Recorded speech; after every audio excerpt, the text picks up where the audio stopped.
Yeah. Good morning to all members of the media. Good morning to my colleagues. Good morning to those who are listening and viewing on social media, and a special good morning to those in the diaspora who are following us. This morning, let me first apologize for the late start, and that is due to some technical problems we had. We had our office flooded out recently, and so in trying to get things together, we are experiencing some difficulties, but we are set and ready to go right now. This morning I have with me, who will be making a presentation, the political leader and leader of the opposition, the Honorable Alan Chasney, and his deputy, Mr. Guy Joseph. Unfortunately, the news that we have for you today is not very good news, because we have many issues that are looming over St. Lucia and that are posing threats to the citizens of St. Lucia.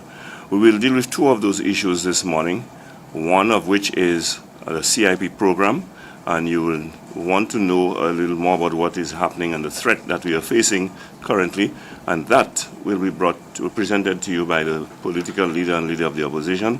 And secondly, the unenviable, very disturbing, discomforting crime situation that we are facing will be dealt with by Mr. Guy Joseph, the deputy political leader.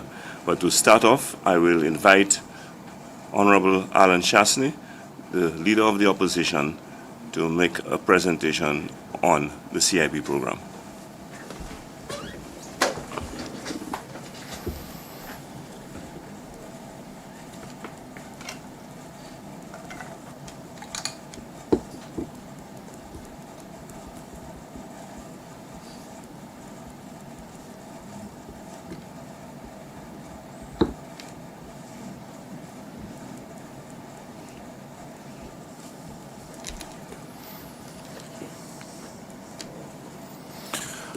Good morning, everyone, and thank you very much for the introduction, Mr. Montoute. This morning I want to take the opportunity to report on the CIP program. We received an announcement yesterday that the Prime Minister is attending a meeting in Brussels with the EU, specifically to discuss the CIP program. So let me read the statement that will be ensuing, and I'll give some further details and clarification to it. The Prime Minister's office yesterday issued a press release that the Prime Minister has gone to Brussels to meet with the European Union to discuss the Citizenship by Investment program. The opposition has been reliably informed that in fact Mr. Pierre was summoned due to serious concerns about the operation of this program. We, as a party, have been sounding the alarm bell for almost 2 years since government and the Prime Minister in particular changed the rules governing the Economic Fund to allow Cabinet to use the CIP monies freely, and due to their damning decision to continue accepting Russian and Iranian applications at the commencement of the Ukraine war, in spite of the international concerns. In addition, the government's refusal to commit to the OECS joint protocols and the recent addition of an infrastructural option have collectively undermined confidence in our program. This raises serious security and transparency concerns and threatens to impact our current visa-free access to the United Kingdom and Europe, which will necessarily include Martinique and Guadeloupe. There's also very real risk that the US and Canada could reverse their recently granted concessions to allow us to apply and renew our visas online. The government recently announced during the budget estimates that the donation option within the CIP program only achieved 50% of its projected revenue, and it was negatively affected by the real estate option. Whilst no further explanations was offered, it has been reported that the real estate option is being sold unlawfully at a discounted price, which the government has to date not denied or confirmed. The government has also launched a new option which will allow certain approved developers to undertake infrastructure projects for the government and to reimburse themselves by selling our citizenship for $100,000 US and receiving the funds directly. The government has to date not informed the people of St. Lucia about this new option, but there is already evidence that a particular developer has begun selling this option, and even more concerning is the subpar selling price of US $80,000. The OECS countries with CIP programs have recently agreed to a common standard as recommended by the European Union, including a minimum price of $200,000 US. St. Lucia, under my administration, spearheaded this joint approach, which was critical for regional security and to avoid each island undermining the others. It is not only disappointing, but extremely alarming that the government seems incapable of understanding the far-reaching and implications of its refusal to join this initiative, using a pathetic excuse of a conflict with existing contractual commitments. The recommended and traditional practice that CIP applications are forwarded to the regional security institutions for independent vetting is now being disregarded. The consequent risk to the reputation of our program and to local and regional security are obvious to everyone but the Prime Minister and his cabinet. United Workers' Party is warning this government to stop their mismanagement and corrupt actions of the CIP program, because the risk to our security and reputation are serious. Many St. Lucians have to struggle to get visas to travel for health, education, shopping, and visiting friends and family. The online process for the US and Canada has made things much easier, but this could now be at risk, as well as visa-free access to other countries that we currently enjoy. The fallout will likely result in further hardship to the St. Lucians by increasing the burden and cost of visa applications. It is time that the government stops the reckless decision-making by irresponsible people seemingly incapable of understanding or indifferent to the devastating consequences we as a people will face. Let me speak very specifically on some issues. It was always the intention and the objective while we were in office to have the CIP programs fall under one banner. In fact, it was our administration that had recommended even the vetting of applications should be done on a regional basis, so that there would be a common price, a common vetting program, and to do as much that we commonly could. In fact, we even had recommended at one point that the funds should go into the OECS, and some of the monies that we were collecting would be used to strengthen the OECS Secretariat, and monies divided amongst the different countries. Sadly, these recommendations fell on deaf ears. It's only until recently, when Dominica now has been sanctioned and have lost their visa-free access to several countries around the world, that now the countries are taking it seriously.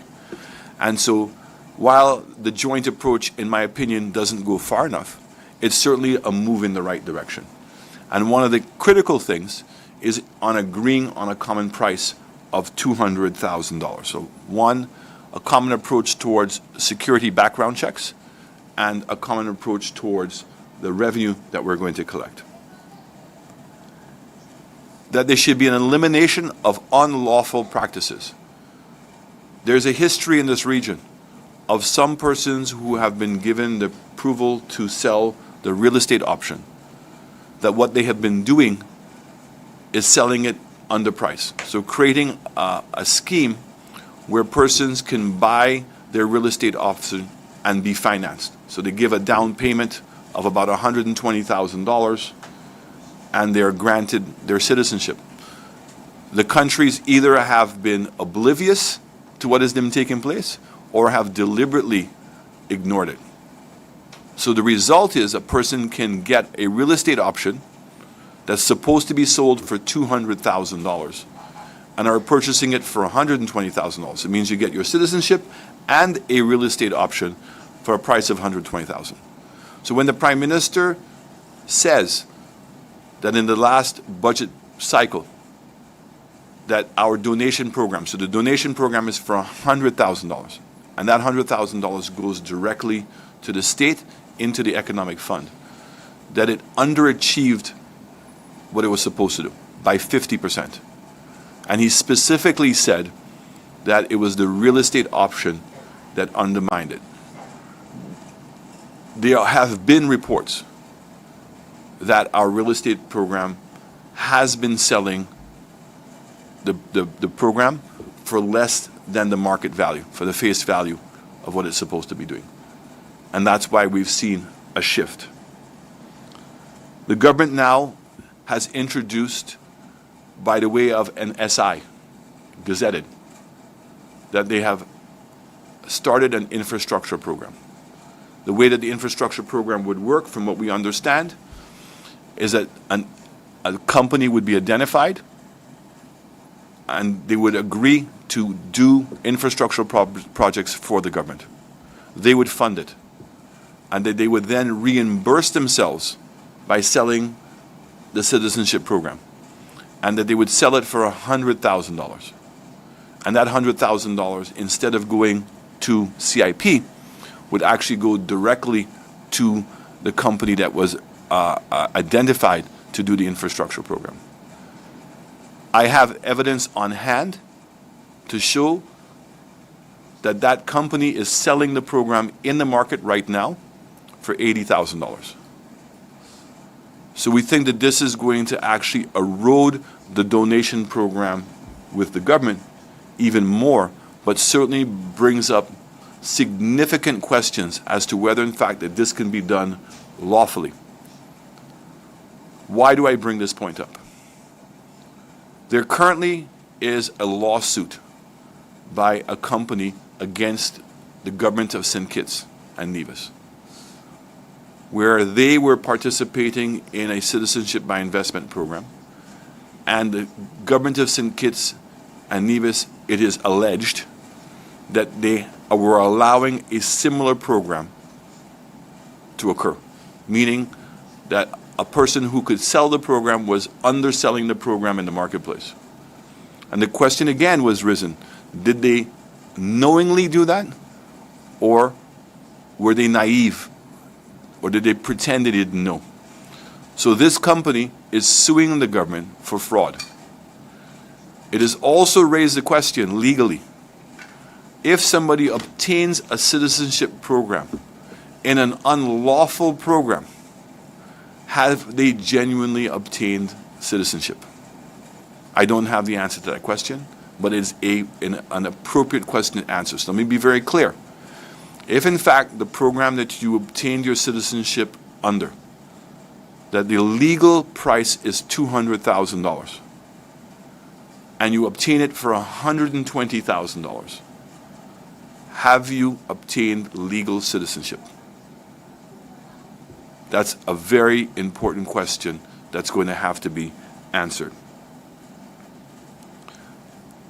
The government not only has launched this infrastructural program, but they have told the public nothing. I'm sure the media have never been to a press briefing to hear the details of the infrastructure program. And then again, this is another form of betrayal by this government, that they believe that they can just do things by themselves and explain it afterwards. This is unacceptable behavior by our government, who is supposed to be representing the people. And if the transparency is not available here, I assure you the transparency is also not available internationally. And the persons who depend on the standards being maintained from a security perspective of our programs clearly are going to be very concerned. I want to speak specifically now about visa access. We've worked very hard to build up the trust and confidence of our Western partners, particularly the United Kingdom, Europe, which includes Martinique and Guadeloupe, United States and Canada. We've made significant inroads in obtaining visa-free access to the UK and to Europe. We've recently heard the announcement of Canada that we can now apply online to get a visa waiver instead of having to fly to Trinidad, instead of putting out long forms which cost money.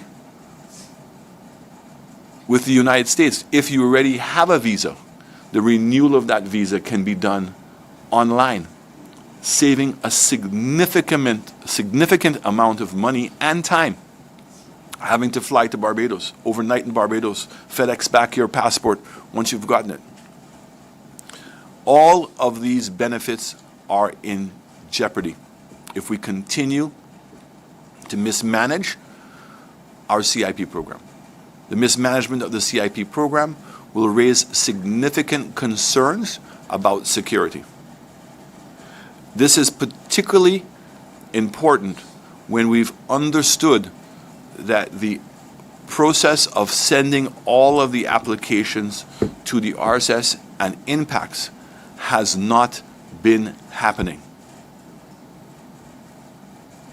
Is that a deliberate policy decision? Is that mismanagement?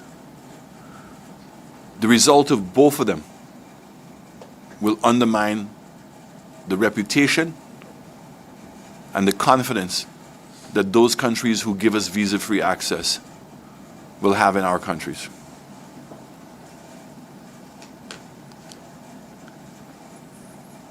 The United Workers' Party, and particularly the leader of the opposition's office, does not want to come out and simply highlight these issues. We have continuously warned the government over the last 2 years of the mismanagement and the mismanagement of the CIP program and the deterioration in people's confidence as to how our program is being managed and the impact it will have on security. And therefore means that St. Lucia becomes a higher risk destination for those countries. It is my intention as a leader of the opposition to write individually to civil society, to have a meeting with civil society to discuss this CIP program along with the situation of the National Lottery Association as it pertains to bypassing the Finance Act, to also discuss with them what is taking place with the GPH deal, what has taken place and what's transpired with the Banan's land situation, and very importantly, what Mr. Joseph will speak of afterwards, and probably the singular most important issue, is on crime. The intention of meeting with them individually is to ultimately agree that we will have a common meeting, a meeting of like minds, a coalition, if you call it, that we can meet with government. Our individual voices are not being heard. Crime is out of control. The government has been anything but sincere and have been deliberately, I believe, misguiding, misrepresenting the facts. And the consequence to all of us is serious at this point. But I think the responsible thing to do is to meet, agree on some of those issues, and cause a meeting to take place, either with the government, preferably, or without. And if we have it without, it's simply to come up with recommendations that we can send to the government. So at this point, I'd like to ask the media if they have any questions as it pertains to the CIP program. I think for the record flow, we should allow... No, I would like to bring the CIP to an end because the crime thing is very serious, and I want to allow a clear focus on that issue. So.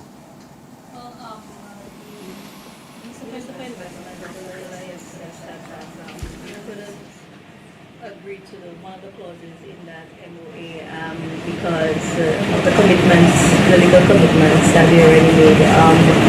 What are your thoughts on that? I think that that's just an excuse. The condition that he's speaking of is a condition of the $200,000. And that's a very easy thing to resolve. What is more important? Isn't it our reputation? Isn't it the security? The EU have insisted that there be a minimum price. It's a simple thing to resolve. You just say, as of such and such date, the price is going to change to $200,000. Anything that's given before, we'll accept the 100,000, we'll process it at 100,000. But moving forward, it's going to be 200,000. You see, this is not just an issue of sovereignty. Because people, by getting a citizenship of St. Lucia, are benefiting from the OECS and CARICOM treaties, and are also benefiting from visa-free access into those countries. That's a condition. And if those entities have indicated they believe that they should not be selling it for less than that, then that's the new standard to maintain those benefits. And it's shameful. Remember, they made the same excuse when it came to Russia and Iran. And eventually they had to acquiesce and agree to the regional standard. So I think that that is a feeble excuse. It's irresponsible excuse. And certainly if they maintain that posture, I only fear the worst for us in St. Lucia. One question though, the opposition, and what are your thoughts on this whole CIP program? We've seen issues from the onset. Okay, it was established by this current administration, the SLP, continued under your administration. Changes were made under your administration, and recent changes have also been made. Always not been made public, but recent changes have been made. We've heard so many things coming out of the different countries, the US, the UK, the EU, the issues with this program. Do you think this is a program we should just scrap altogether? I want to say that when we came into office, the program as it was structured was incomplete. So let's take the economic fund as an example. It only established an economic fund, but there are actually no regulations governing the fund. And it took us some time to figure out how to make that happen, and after a lot of consultation. The price structure that the government wanted to implement was not feasible, because you can't be out selling a passport regime for $250,000, and countries like Dominica and other countries were selling it for $100,000. You weren't going to sell. So at that point, we had to make a decision. Do we get out of this, or do we stay in?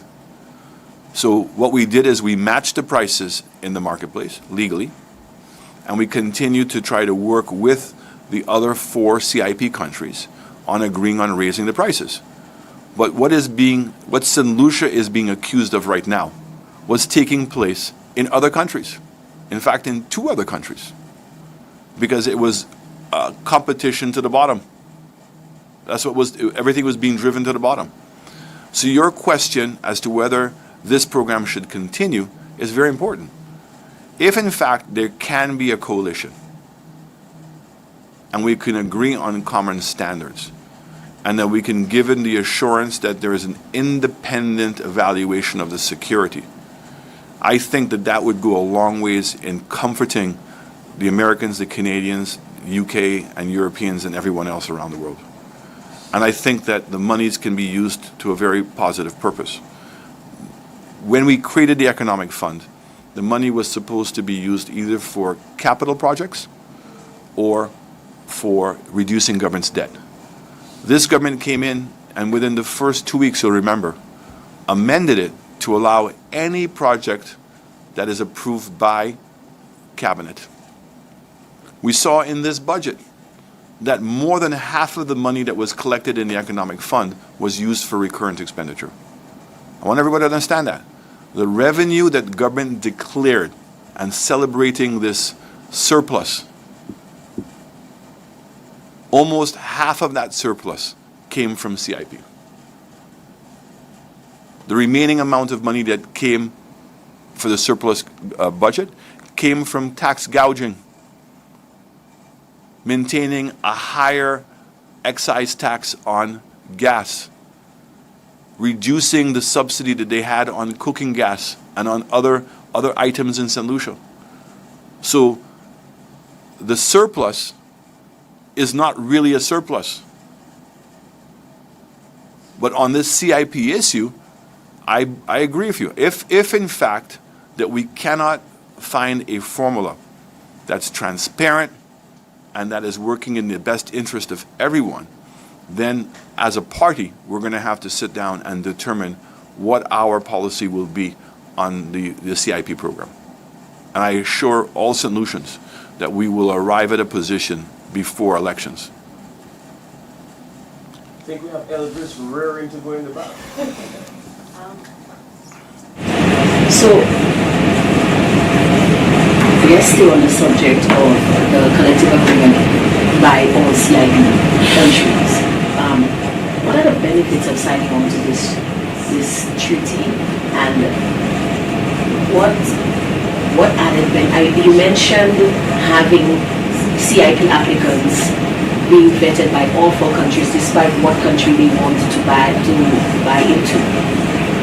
What kind of benefits can St. Lucia and the other countries, the other CIP countries, garner from having something like that? So the benefit of signing on to the OECS treaty is common standards and practices and transparency.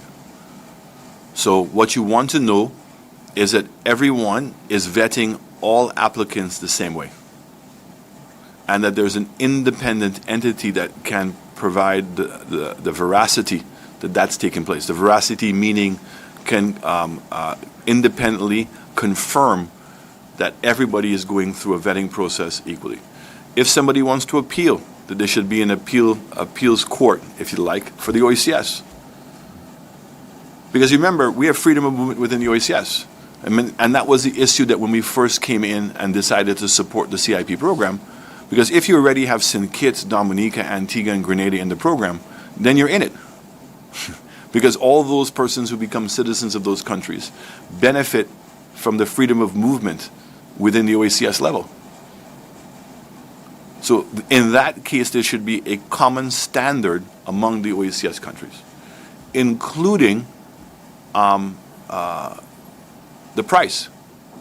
What differentiates the countries from each other could be the real estate option. But the question becomes, if in fact that the benefits are common, should there be then the money pooled all together and divided in some way among the countries, whether it's the population size of the country, etc. But you have countries that are already been very successful and understandably did not want to share. But now I believe all of the programs are in jeopardy, because if in fact they lose the visa-free access into these countries, they will have no program. But sadly, our citizens will also lose out, because it means that they had visa-free access before. They could get and apply for visas online. Now they're going to be penalized because the reputation of our countries would have been destroyed. The countries trust in us that our citizens are safe, because we have to see our border as their border. If in fact we cannot satisfy that and we cannot get the visa-free access, we will not have a citizenship program to begin with. So we've come too far at this point. I personally believe that the CIP program should be an OECS CIP program, and it should be managed independently. And I also personally believe that some of the monies from the CIP program should go towards strengthening the OECS Secretariat. Because again, the cost of government is too high. Should we have independent foreign offices? Should we go to Ottawa? I see we're going back to Ottawa. I thought when we went back to Ottawa, we would have gone back as the OECS. So we would share in the office space, we would share in the administration, but if each individual country now wants to put someone there, that's great. The same thing at the UN. We're at the UN, we're understaffed. Think of how many resolutions are coming to our consideration. Do we have the capacity to really do the necessary analysis of all those things. In fact, at the UN, to me, it should not even be an OECS desk, it should be a CARICOM desk. The same thing over in Europe, at the EU. These are very important outlets. And so the CIP program can show a way of deeper integration. And I can say to you, I think that the UK and the US and Europe would welcome that. Whatever concerns that they have about the citizenship program, I think would be mitigated by the fact that they could see that this is strengthening not only the individual islands, but strengthening the regional growth within our thing. And it's being done in a fair and transparent word. That's the word, transparency. You cannot have and say the program is being sold for 200,000, that there are reports that are being sold for 120, and you don't investigate the matter. Now, when you say in your own budget, it's not my words. Prime Minister said in his own budget estimates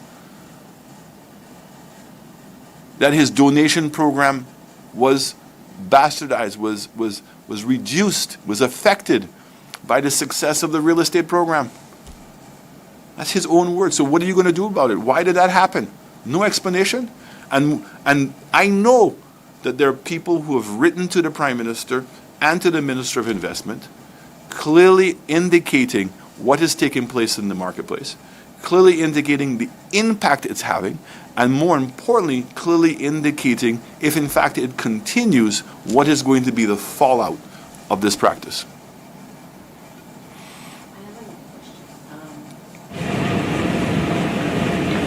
The Schengen visa-free access. This is something that you have spoken about. I have interviewed you on that matter, and we spoke at length about it. Currently, St. Lucia's passport allows visa-free access to 165 countries, including the entire Schengen area in Europe. Now, if we lose, in fact, before I say that, what do you think will come out of this meeting in Brussels? Or what are your expectations? What do you think, how badly do you think we can be affected? And what are you hoping is going to happen? So the Europeans have continuously made it very clear that security has become one of the top priorities for their countries from a government perspective. And certainly if you follow the media in those countries, it has become a critical issue nationally. I mean, in the United States of America, the wall has become now jointly supported by the Democrats and the Republicans, which is security. For the Europeans, it's the same thing. So when Ukraine went to war with Russia, they made it very clear about the sanctions they were putting on Russia and Iran. So when now your country, St. Lucia, was ignoring that warning and allowing Russians and Iranians to apply for citizenship in St. Lucia, with the understanding by getting their citizenship, they could now get visa-free access into Europe. It's a loophole. I think anybody with any level of common sense would understand the threat. So the Europeans clearly will not allow that to happen. And I'm disappointed it took this government that long to understand a simple concept like that and recognize how our citizenship program benefits from that visa-free access, how St. Lucians benefit from that access, and that they have played Russian roulette with that. The Europeans have now made it very clear, and they've shown that their threats are not weak. We know that there is one country in the OECS that has already lost visa access. Ireland just recently pulled the visa access for Dominica. The UK put sanctions on Dominica. And so Dominicans now have been penalized as citizens. And more importantly, it's impacted the viability of their own citizenship by investment program. So that's why I think that Dominica has quickly gone and agreed to this new program, because it's going to be all or nothing at this point. The results of the meeting, I think, is one of two things. Either the Europeans have already made up their mind and are going to let the leaders know that they're going to be changing and amending the visa access. The first one would be that people are going to have to apply online to get a visa. So it's no longer that you just show up. The purpose of applying online, I believe, is to screen out your citizenship by investment program. Anybody who's applying online, who has a St. Lucian passport and comes from and was born in a country of concern, they're going to force those persons to go and get a proper visa. So it means they would have to go to an office, be fingerprinted, interviewed before they're allowed to go. That will start off initially with persons born outside of St. Lucia, in countries that don't come from it. It could then start including all St. Lucians, because that's what they're going to be given. And by applying online, right, what they're saying to you, they have the privilege of saying no. Versus right now, because of the way the Schengen visa works, you can just travel. Once you have a passport from St. Lucia, there's no application. You automatically are entered in. The second thing that can happen at that meeting is that they can give them a stern warning and indicate that one of the conditions is that they sign on to this treaty and they find a way to make sure that this treaty is enforced. And they may give them a period of time. I hope that it's the latter, and that the Europeans have not made up their mind already and are going to implement a visa waiver application, because that's the first step. Sounds like St. Lucians born in the diaspora. St. Lucians born of people born of St. Lucian parentage in a different country, maybe diplomats or whoever, people traveling, maybe somebody who's gone off to study and migrated to another country and they're born there but their parents are St. Lucian. These people are inherently St. Lucian. But it sounds like they are going to be the ones losing out first if this comes to that. I think we all lose out. Because when you go from no application to an application for a waiver, you're allowing, and what you're accepting is that country is going to make the decision on an individual basis. What the criteria that countries are going to use is my guess. But I would say to you, if CIP is of concern, anybody who has citizenship from St. Lucia, who was born in countries of which they deem to be of high risk, I think that they're going to cause those persons to go through a more thorough vetting before they're given permission to fly in. So that would be the first step. So as I said to you, I think the outcome of this meeting will be either the Europeans are going to indicate to them there's going to be a new process for how you're going to access the Schengen visa, or they're going to tell them they're going to be taking away the Schengen visa in its entirety, and that people will have to apply for visas to come. How do you think this situation can be rectified and St. Lucian to safeguard our citizens and the people investing in our CIP program? So this government must stop thinking that people are naive, stop thinking that they can keep fooling people. So for a deputy prime minister to say to you that they cannot proceed to agree to the conditions of the OACS because they have a contract is a lie. It is a betrayal. And it is ignoring what is at risk. And so I believe the only way that the CIP program can maintain its presence and satisfy the security risk that the countries have is by it becoming an OACS program. And I think even when you look at a country like St. Vincent, St. Vincent keeps arguing that it's not part of the program. And I know the Prime Minister and I have had that discussion. He is. How in the existing treaty does he believe that he's going to stop a St. Lucian who may have had a citizenship by investment program passport from coming to invest in St. Vincent. We had the same problem in St. Lucia. When we were not part of the CIP program, a lot of persons, particularly Chinese, came to St. Lucia by way of a passport from Dominica. And we couldn't, there was nothing legally we could do to stop that from happening. That's part of the treaty. So I think that St. Vincent may be happier knowing that they can sit at the table and establish what those standards are going to be. And if in fact that there's going to be a sharing of revenue. And I think that that's what needs to take place. We need to share the revenue. But the security risk, the lack of transparency, the inconsistency of the individual programs are now jeopardizing our reputations and the other countries' willingness to do business with us. I think we'll stop here with the questions. And since we have another segment where there will be political leader, Mr. Guy Joseph, who will be speaking on the issue of crime.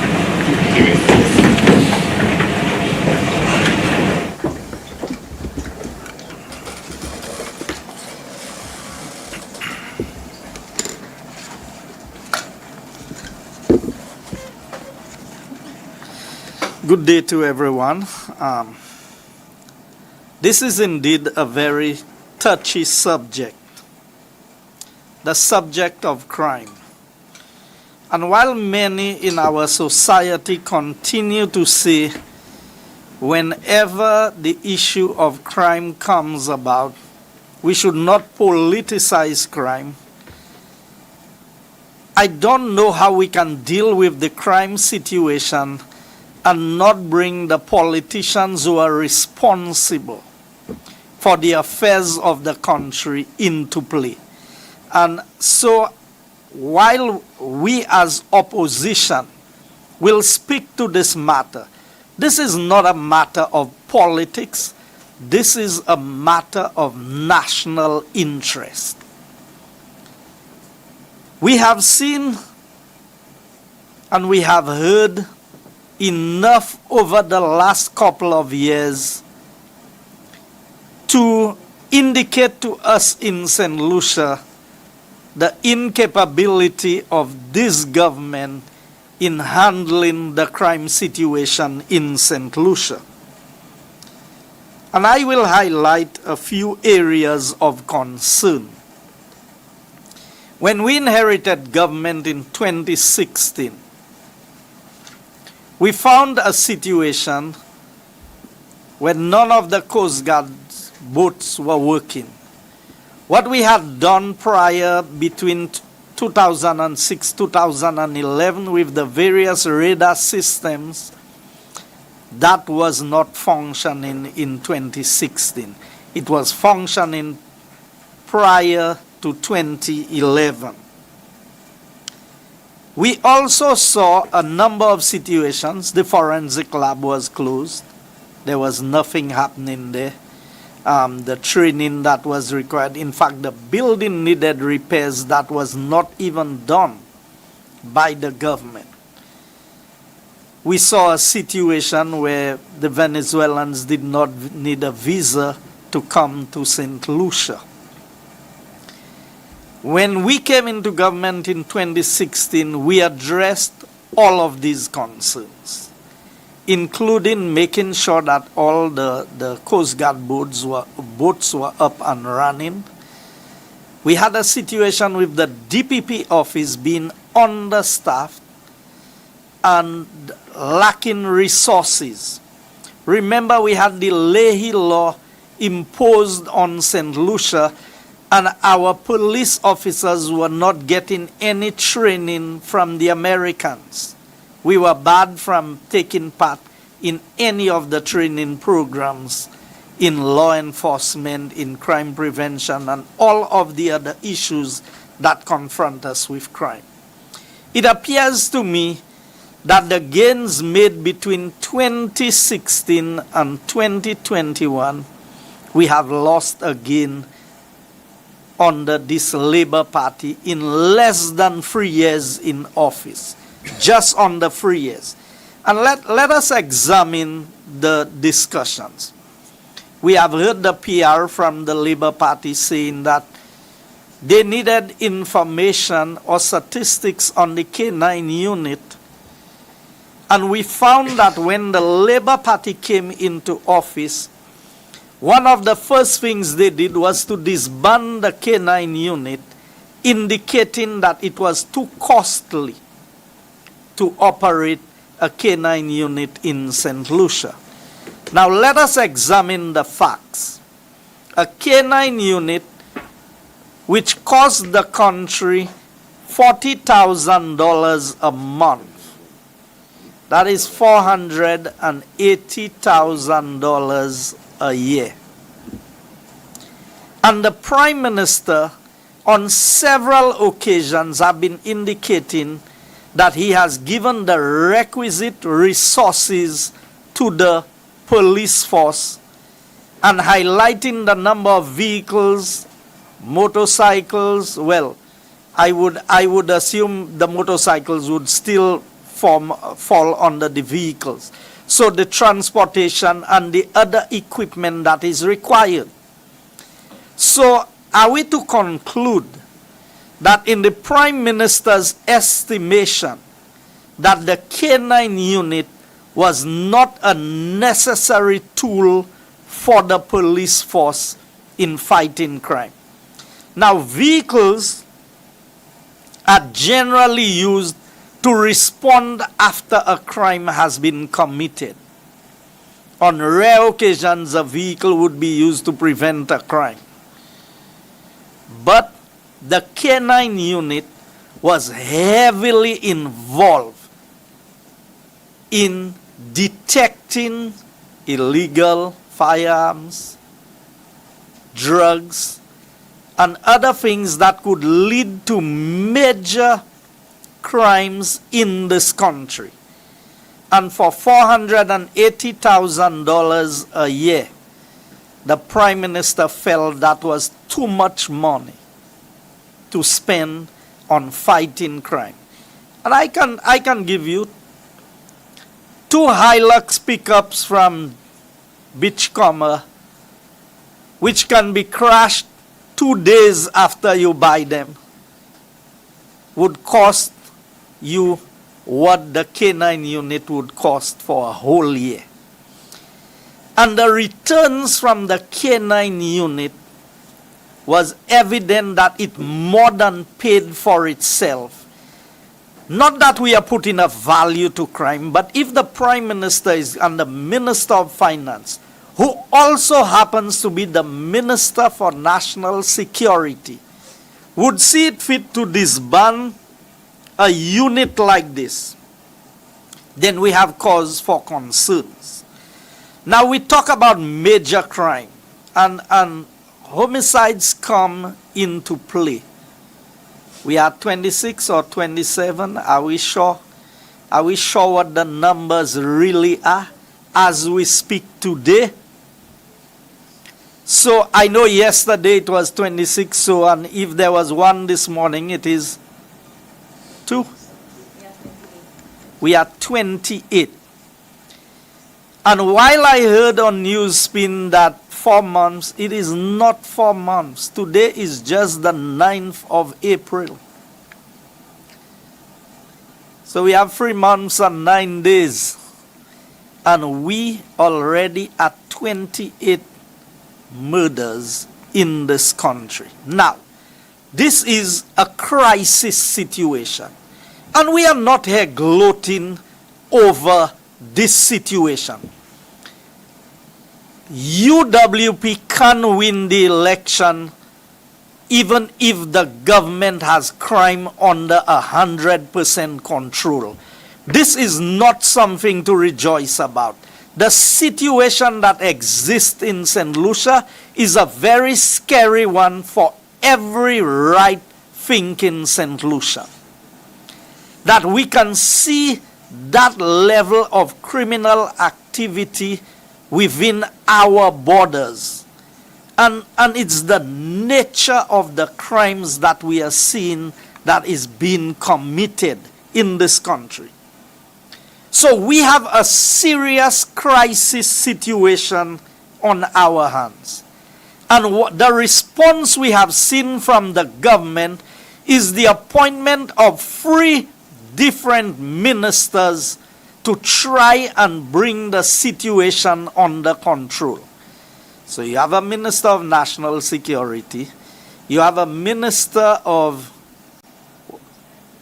Crime Prevention, and you have the other Minister of Home Affairs. Plus, you have an Attorney General. So if I were to add up all of these persons, 4 people together, and I can boldly say